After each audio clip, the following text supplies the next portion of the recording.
Bonjour à tous. Voilà pourquoi j'ai demandé le baptême. Pour moi, c'est une longue histoire. C'est un cheminement. Donc voilà, je m'appelle Khadija, j'habite à Ligné, je suis mariée, maman de 3 filles. Donc, je suis née dans une famille normale. Mon papa était musulman pratiquant.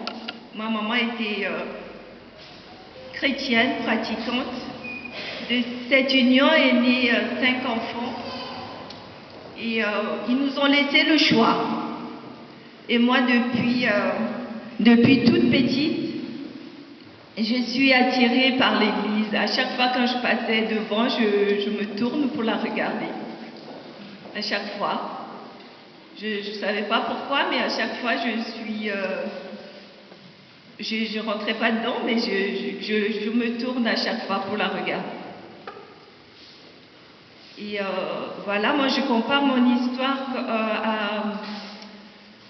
comme dans le livre de coloriage des enfants où il y a des petits points et quand on relit, ça fait une forme d'un objet, d'une chose ou d'un personnage. Et voilà, au moment où j'ai passé une enfance normale, adolescente normale, l'âge d'adulte, quand je devais me marier, j'avais une envie forte de me marier à l'église, dans une église devant Dieu. Étant pas baptisée, je ne savais pas comment faire. Mais la chance que j'avais, c'est que mon futur mari était baptisé et confirmé. Donc je me suis renseignée et le prêtre m'a donné les coordonnées de l'évêque de Nantes pour que je puisse l'écrire et demander la permission pour nous marier à l'église. Et c'est ce que j'avais fait. Et du coup, il nous a répondu, il nous a permis de nous marier à l'église. Donc c'était un autre petit point et c'était un de mes plus beaux jours quand j'ai reçu cette lettre. Donc je me suis mariée à l'église devant Dieu.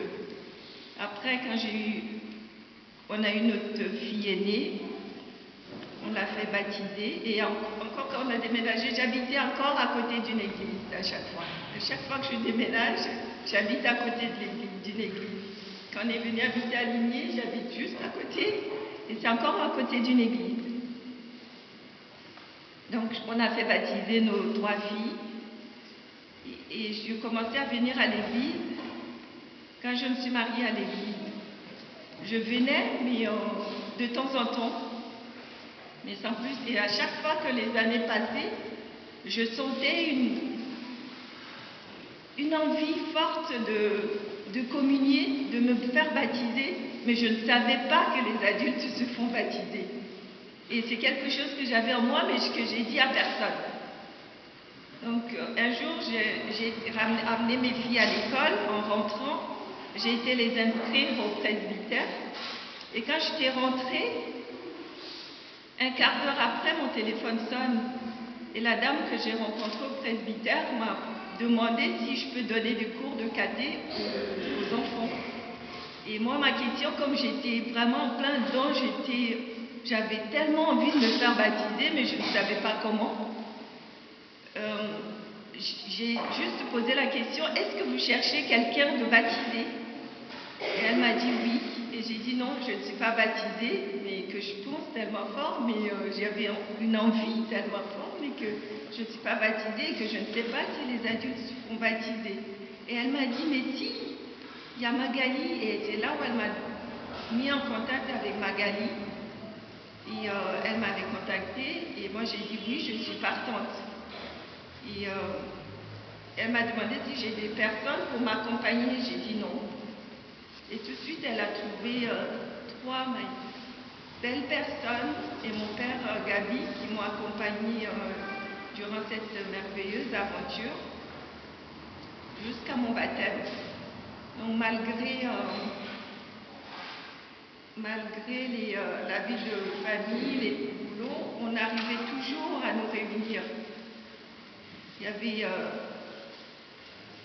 y avait aucune absence, il y a tout le temps, on arrivait toujours à être ensemble, à se réunir le jour où on devrait être ensemble. Ça a été vraiment fluide pour moi. Donc c'est toujours des petits points, et ils m'ont accompagné jusqu'à mon baptême à la veillée pascale 2018 à Ligné. Et ensuite, elles m'ont accompagné pour ma confirmation en cathédrale de Nantes. Donc pour moi, mes petits points, depuis toute mon enfance, quand je les relis, ça me donne le visage de Jésus. Donc qu'est-ce que j'en fais de cette baptême, de ces communions, étant donné que je suis une soignante et que je travaille avec des personnes vulnérables par la maladie, ou la vieillesse, ou l'handicap, ou l'addiction, ou peu importe. J'essaye de rester, de faire mon travail dans la bienveillance, dans l'empathie, à l'écoute et avec beaucoup de douceur pour que tout ce que je sente, tout ce que j'approche, sente la présence de Jésus. Voilà.